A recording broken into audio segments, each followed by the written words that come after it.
행복을 전합니다. 마음고양입니다. 인생은 하나의 게임이라는 말 들어보신 적 있으신가요? 이 문장은 단순한 비유처럼 보이지만 경제학에서는 실제로 매우 중요한 철학이자 사고방식으로 여겨지고 있습니다. 우리가 살아가는 세상은 수많은 선택의 연속이며 그 선택들이 누군가의 결정과 얽혀 영향을 주고받는 구조를 갖고 있기 때문입니다. 이처럼 상호작용 속에서 합리적인 결정을 내리는 방법을 연구하는 분야가 바로 게임 이론입니다. 많은 사람들이 게임 이론이라는 말을 들으면 비디오 게임이나 컴퓨터 게임을 먼저 떠올리곤 합니다. 하지만 게임 이론은 일상 속에서 벌어지는 모든 상호작용과 갈등 상황, 협상과 연애, 직장 내 관계, 국가 간의 외교에까지 적용되는 이론입니다. 예를 들어 죄수의 딜레마는 가장 유명한 게임 이론 중 하나로 협력하면 모두에게 이로운 결과가 있음에도 불구하고 서로를 신뢰하지 못해 결국 비협력을 선택하는 인간의 심리를 잘 보여줍니다. 그렇다면 이 게임 이론은 왜 인생의 답을 찾는 데 도움이 될까요? 세계적인 경제학자 카오식 바수는 그의 저서 경제학자는 어떻게 인생의 답을 찾는가에서 그 이유를 명확히 설명합니다. 그는 말합니다. 인간은 행복과 만족을 추구하며 장애물을 헤쳐나가려는 존재입니다. 이 여정에서 가장 강력한 무기는 바로 추론하는 능력입니다. 여기서 말하는 추론이란 단순히 계산하고 판단하는 능력을 넘어서 타인의 생각과 합리성을 고려한 전략적 사고를 의미합니다. 즉, 내가 아무리 논리적으로 옳다고 판단한 선택도 타인의 반응을 고려하지 않는다면 결과는 달라질 수 있다는 것이죠. 이처럼 우리가 일상에서 겪는 많은 갈등과 실수는 나의 합리성만으로는 설명이 되지 않습니다. 나 외에 수많은 사람들도 나름의 합리적인 판단을 하고 있으며 그들의 선택이 곧 나에게 영향을 미치기 때문입니다. 게임 이론은 바로 이런 구조를 분석하고 대응 전략을 고민하는 학문입니다. 이런 측면에서 인생을 게임으로 보는 시선은 현실적인 접근입니다. 인생은 축구처럼 전략이 필요하고 체스처럼 다음 수를 읽어야 하며 때로는 포커처럼 감정과 허세를 통제할 줄 알아야 하는 복잡한 게임이기 때문입니다. 게임 이론에서 가장 중요한 것은 상대방의 합리성을 인정하고 고려하는 것입니다. 내가 어떤 행동을 할 때 상대가 어떤 반응을 보일지를 예측하고 그것을 전략에 포함시켜야 비로소 현명한 선택이라고 할 수 있어요. 단순히 내가 옳다고 생각하는 길이 아니라 상대의 반응을 고려해 결과적으로 더 나은 길을 선택하는 것이 핵심이죠. 카오식 바수는 이를 실생활에 적용하는 방법을 매우 구체적으로 제시합니다. 그는 말합니다. 타인의 행동은 마치 움직이는 당구공과 같다. 나의 의지로는 바꿀 수 없으며 그에 대한 최선의 대처는 전략적으로 대응하는 것이다. 이 말은 참 의미심장합니다. 우리가 일상에서 분노하고 실망하고 후회하는 이유는 대부분 타인의 행동을 바꾸고 싶어서이죠. 하지만 바꿀 수 없는 것을 바꾸려 하니 고통이 따릅니다. 이럴 때 게임 이론은 차분히 현실을 바라보게 도와줍니다. 예를 들어 어떤 사람이 나에게 실수를 했거나 나쁜 행동을 했다면 그 사람에게 감정적으로 대응하는 대신 그 사람이 그렇게 행동할 수밖에 없었던 구조는 무엇인가? 를 생각해보는 것이 게임 이론적 사고입니다.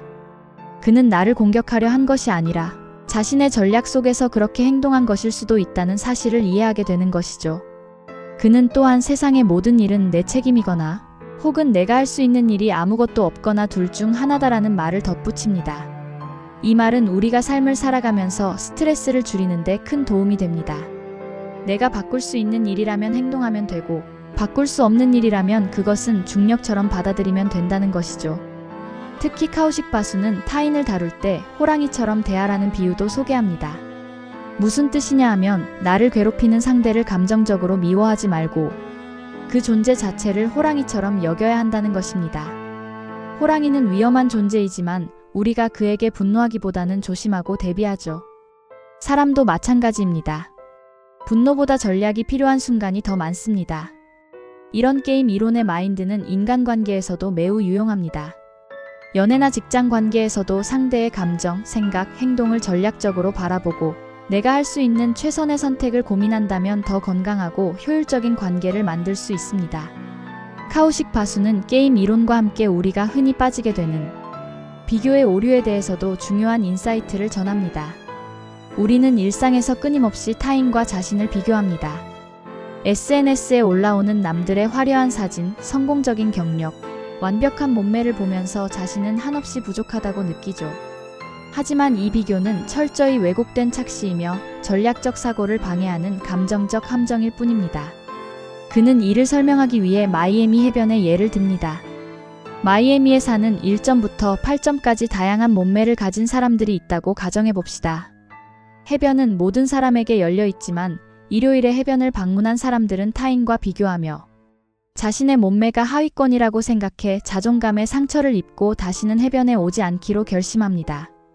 그렇게 월요일에는 58점, 화요일엔 78점, 수요일에는 8점짜리 몸매만 남게 되죠.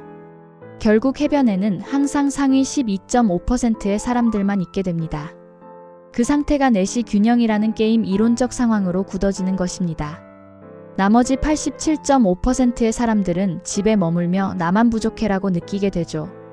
그러나 실상은 그들이 부족한 것이 아니라 평균 자체가 왜곡된 상황 속에 있다는 사실을 모르는 것이 문제입니다. 이 비유는 우리가 SNS에서 느끼는 감정과 정확히 일치합니다. 남들의 사진은 전부 선별된 순간들로만 채워져 있고 필터와 연출을 거친 하이라이트이기 때문입니다. 그런데 우리는 그 하이라이트만을 보고 나의 모든 순간과 비교하게 됩니다. 이건 게임 이론적으로 아주 비합리적인 선택입니다. 비교 대상이 잘못 설정된 것이죠. 카오식 바수는 이렇게 말합니다. 우리 대부분은 우리가 스스로 생각하는 모습보다 더 낫습니다. 단지 세상이 우리에게 보여주는 이미지를 기준으로 삼기 때문에 자꾸만 작아진다고 느끼는 겁니다. 그가 말한 이 통찰은 자존감 회복에 매우 중요한 교훈을 줍니다. 즉, 나의 실제 위치와 능력을 왜곡된 기준으로 재지 말아야 한다는 것이죠.